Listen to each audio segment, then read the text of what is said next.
At the time, print advertising seemed to be quite copy-led, and each agency had its own kind of particular style. Saatchi's was very fond of very kind of hard-hitting, not aggressive, but a very kind of an assertive style that was probably determined by the copywriter that founded the agency. I think that was his particular style too. But there was a point at which, from outside the agency, the print advertising started to change, and design became more important.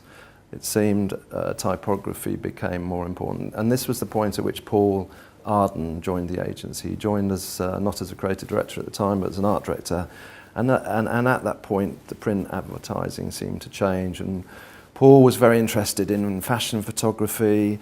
He was very interested in editorial design, and all these things started to influence the work and have influenced it very much since, I think. And Alexon was one of the big campaigns that he worked on with Tim Mellors, which did very well at the time. And you can see he was working with photographers like Norman Parkinson and Donovan. And yeah, and as Paul kind of rose from being an art director to creative director, you know, he was, I think he was solely responsible for making Saatchi's print advertising much more interesting from an art direction point of view.